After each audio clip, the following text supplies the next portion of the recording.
Amigos do Cangaço na literatura, tudo bem com vocês? Comigo tá tudo ótimo. Voltamos para o programa número 2, que é Alagoas. Nosso primeiro programa, inclusive vai estar aqui na descrição, foi sobre Sergipe. Falamos sobre Volta Seca, né, que é um cangaceiro sergipano.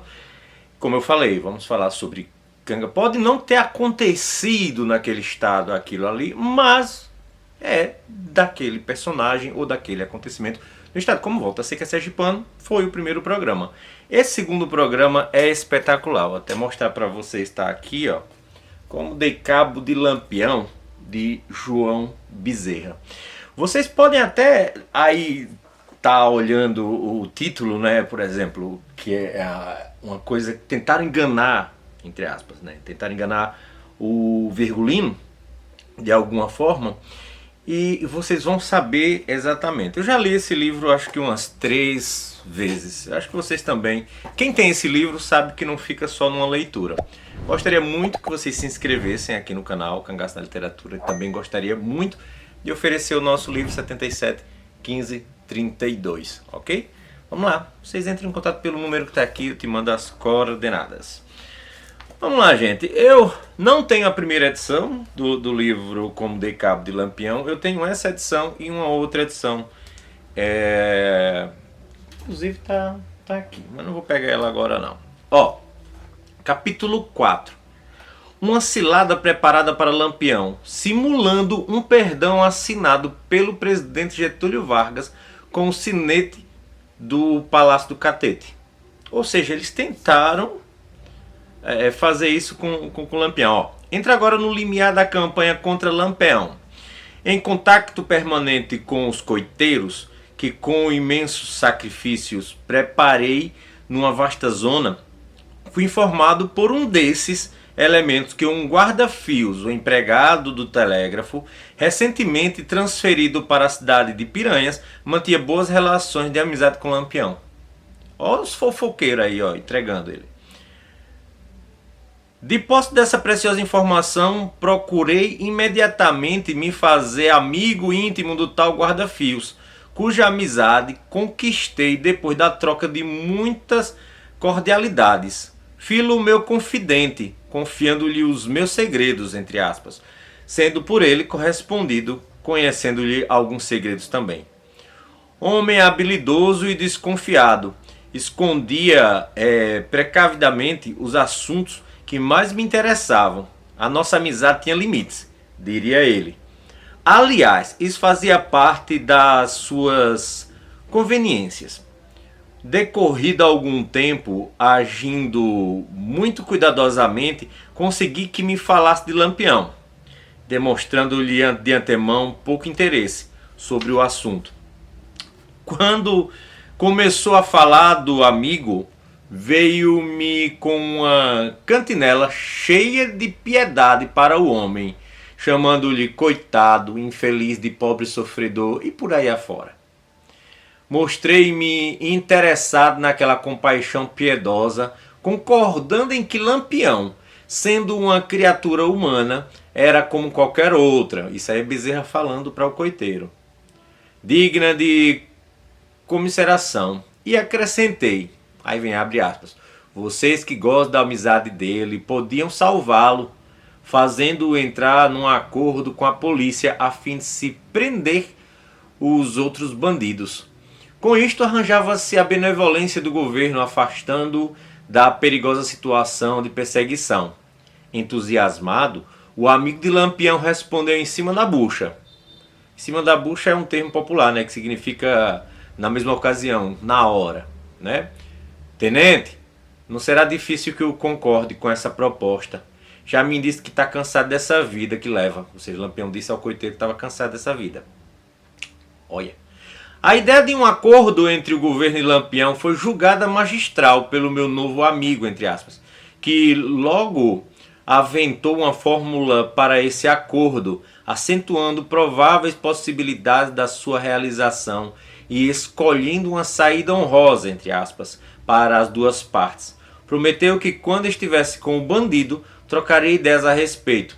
Assim o disse, assim o fez, trazendo-me tempos depois as impressões colhidas dessa entrevista ou a atendimento que tivera com a majestade, entre aspas, né, o rei do cangaço.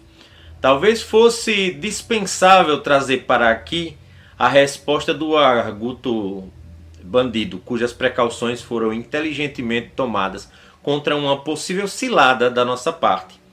Desde que se iniciou no crime mercadejando o rifle e o punhal nas contendas das famílias políticas entre os coronéis da roça, bandeando-se de um lado, contendo para o outro, pelo acrescido de R$ 1.000. No salário diário, que este homem anormal guiou-se pela desconfiança de tudo e de todos, agindo com tais cuidados que revelam bem um dos motivos da sua celebridade. Respondendo ao, abre aspas, parlamentar, fecha aspas, Lampião, fecha aspas, exclamou: qual é o governo que, sabendo dos crimes que já fiz, pode facilitar um acordo desse, homem? O Lampião falou isso pro coiteiro. Mesmo a governo de estado, eu nunca fui amigo de dar ouvido. Só aceito o negócio se visse escrito num papel o sinete do Palácio do Governo Federal, assinado pelo presidente Getúlio Vargas. Só mesmo assim acredito mais um pouco nessa história. Não abandonamos o plano, do qual foram informadas as autoridades do Estado, e embora com poucas probabilidades de êxito, ao menos se podia manter o salteador mais próximo de nós. Foi justamente o que aconteceu. Lampião, algum tempo depois, começou a se mostrar mais interessado no assunto, aparecendo constantemente em determinado lugarejo próximo para entrar em entendimento com o seu amigo, o parlamentar, o guarda-fios, que neste caso tornou-se um admirável pacificador. Talvez aquela história de Bezerra e Lampião manterem alguma relação tenha saído disso aqui. Perceberam? O assunto progredido de tal modo que Lampião não aparecia somente nos lugares nos dias determinados pelo agente de conversação. Surgia agora continuamente em diversas localidades, dando aos coiteiros que encontrava sua opinião sobre a proposta que recebera do governo, dizendo: parece conversa de menino, mas quem está para conseguir o negócio é um amigo em quem confio bastante. Por esse motivo, mantínhamos sobre o máximo sigilo o plano elaborado por mim e por outros comandantes de volantes, todos esforçando-se em comum para capturar o bandido. Convertemos em nosso agente o amigo de confiança de Lampião, que de parlamentar passou a ser nosso vigia de dentro do grupo.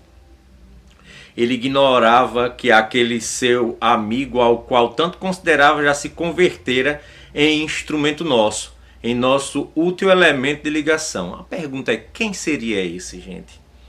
Chegando ao ponto de nos sugerir planos e ideias de sua imaginação, como este. 2 pontos. Que se o bandido desconfiasse de nosso objetivo, atravessaria de canoa São Francisco, em determinado lugar, e com alguns soldados em traje civil, entregava-os a Lampião, como homens encontrados sem destino à procura de um bando a que se dedicassem. Estes soldados passariam a conviver com o grupo até poderem agir contra o capitão Virgulino, ou seja, alguns soldados entrarem no bando disfarçados. Eita! Acrescentando que Lampião tinha por hábito, quando estava acoitado na zona ribeirinha, vir à alta madrugada à margem do rio, limítrofe de Sergipe e Alagoas, apenas acompanhado de 2 ou 3 comparsas. Quando isso se desse, os nossos homens integrados no bando agiriam cumprindo da melhor maneira possível as nossas determinações, seja tiroteando o chefe, embora correndo o perigo de ficarem expostos aos salves quem puder. Adiantar os riscos que corriam esses soldados seria enfadar o leitor inteligente com cenas desagradáveis. Essas peripécias, por certo, se não custasse as vidas daqueles militares, os faria passar por momentos angustiosos, quase impossíveis de descrever. Estavam os entendimentos nessa altura, estudando-se as organizações e os planos de trabalho insano e cheio de sacrifício quando, abre aspas, a ilustre majestade resolveu mudar de ares. E sem dar qualquer satisfação ao pacificador parlamentar, atravessou o rio para Alagoas, rumando a Pernambuco, semeando na sua passagem a morte e o terror ao longo do itinerário percorrido, seguindo o rastro macabro de sangue e de miséria. Deste torpe covarde, exclamei: bandido! Não terás descanso enquanto não me faltarem o ânimo e a coragem.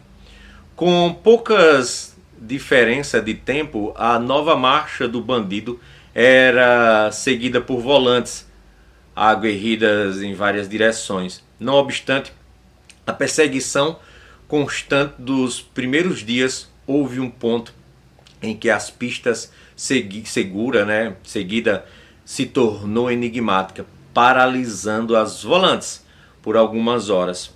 Descansando dentro desta paralisação forçada, enviamos homens em todas as direções a cavalo e a pé para se indicar o rumo tomado pelos criminosos.